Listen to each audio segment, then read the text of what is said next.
I love comedy anime. They're goofy, fun, charming, kind of cringe, but ultimately they have fun and they don't hold back.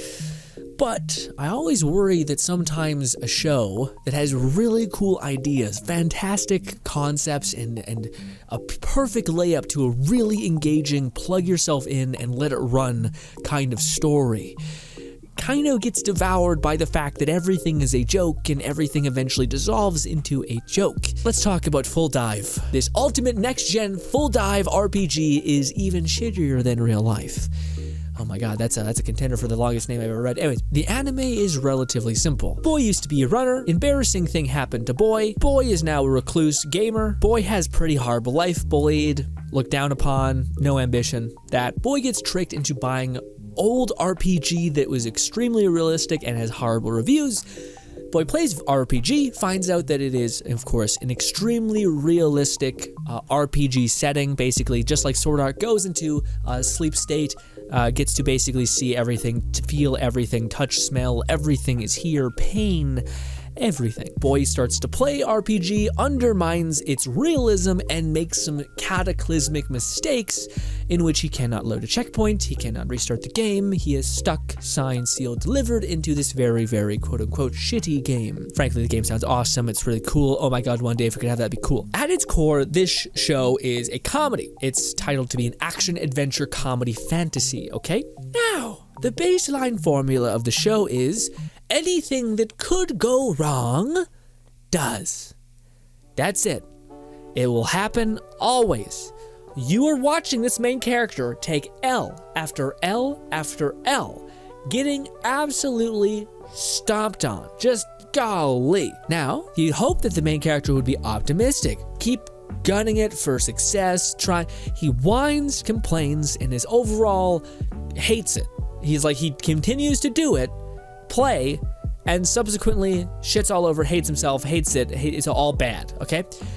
Now, it's fine, because this show is a comedy show. There's comedy's in there, so basically that's the joke, because the ongoing joke is anything that can go wrong will. The main character is constantly making every really wrong choice, and somehow keeps failing into success. The game is like, hey, you did the wrong thing, you're the first one to do that wrong thing, here's a give you. Here's like a little treat, basically. Oh, you were being tortured and you peed yourself? Hey, no one's ever done that, loser, here's progression. Which is, it's kind of funny. It's a little bit Gen Z humor. If you're not quite into the Gen Z humor, it's kind of like, okay, sometimes, oh, look at him, he's getting wrecked, it's fun. It's a funny show. It's fun. But here's, to me, the biggest crime of this show. I'll talk about it if it's worth watching in a minute. This show has so much potential, my guy. The biggest sin of this show is that it has such a cool actual story if it was only to leverage said story. Meaning, there is this RPG game. It's extremely realistic. Whatever you are in real life is what your capacity is to do in the game. Now, the main character literally gets tormented, tortured, and just smacked down, punched in the throat, knocked down, kicked in the chest, etc., and continues just to waltz back into the game, expecting different results. Until the last episode. He finally gets his head out of his and just finally starts taking it somewhat seriously. But that's when the series ends. So everyone who's watched the show is basically ending the show being like, hey, God, I hope it works out. God, I hope season 2 pops off. But yeah, I just wanted to give people that base just to prime yourself. The show is funny, the show is cute, the show is kind of weirdly wholesome and kind. It's really a fun concept, but for me, what I crave dearly with the show is for them to actually do what I think the show wants you to do. I think the underlying story of Full Dive, the ultimate next-gen console, is to basically create a world that is so mercilessly difficult, cruel, hard, for you to get so good that you actually become incredible in the real world. This game world it has horrible torture if you mess up. It has people that are trying to con you out of everything. If you do not have good social skills, it'll show you don't. If you don't have good physical ability, it'll show you don't. If you don't have the means to complete these difficult tasks, you will not be able to. There are a few glitches. There are a few workarounds, like passion and adrenaline can induce a massive surge of power, which is also indicative of real life to some extent. So the overall point of the game, it seems like, is if you can beat the game, you can destroy real life. You can do amazing. You can talk your ass off. You can become martial art enough so that you can actually fight back and survive. You can make connections with the right people to where you can actually thrive. This is akin to business. This is kind of social, everything. This is akin to like partnership and everything. And that seems to be the overarching story: is can this guy who was quote-unquote beaten up by life beat the game so that life looks easy? And also, by beating the game, you inherit intrinsic skills that allow you to do extraordinarily well in life itself. That is an extremely cool concept. Add a little sprinkle of comedy on there.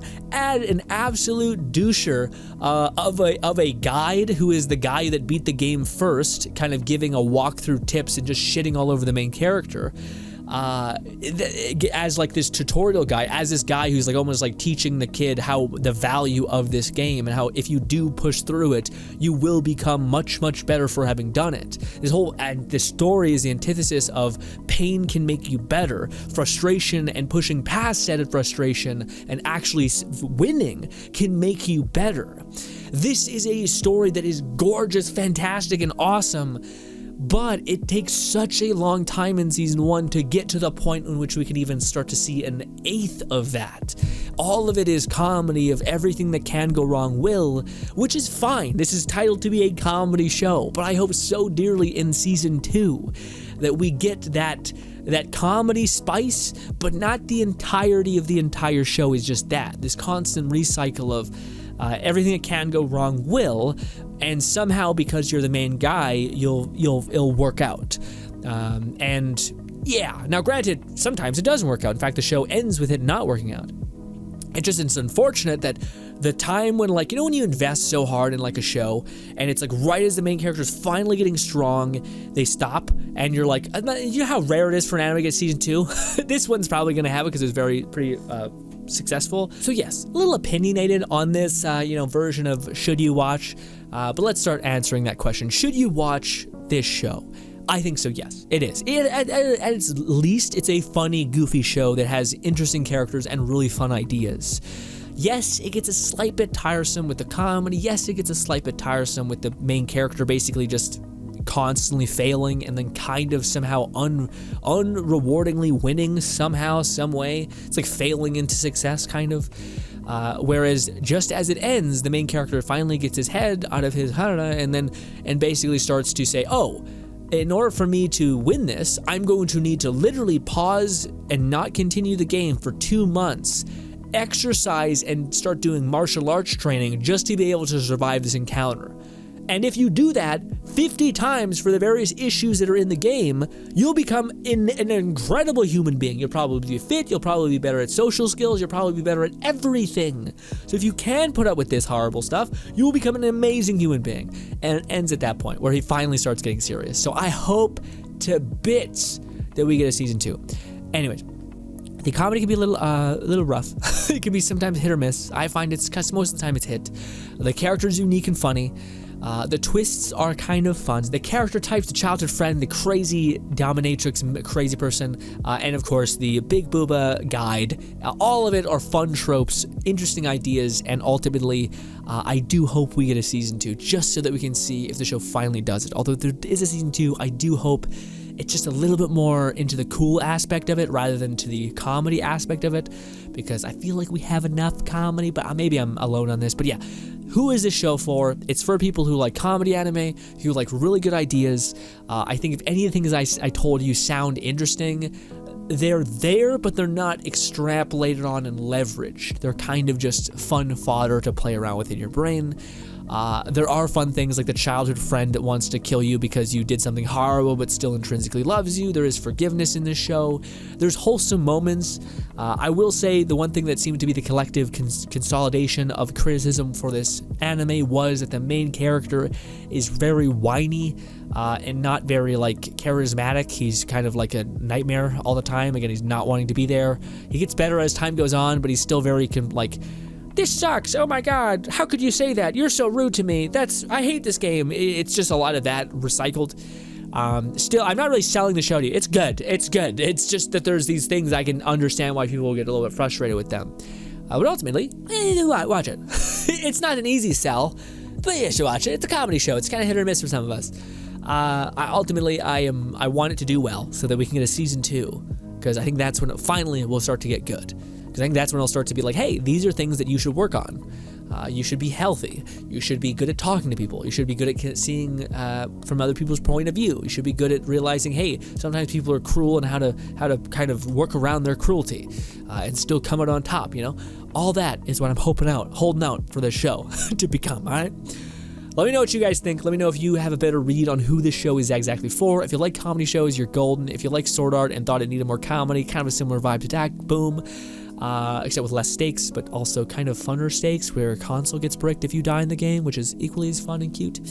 The character design is off the charts. Of course, I think you should watch it, but again, I have this feeling that it was held back by its comedy aspect, and I do want it to get into the cool ideas in it outside of just being another goofy, fun comedy show, you know? Does that make sense? I don't know. Ladies and gentlemen, love you to bits. Hope I can see you again, and goodbye, my friends.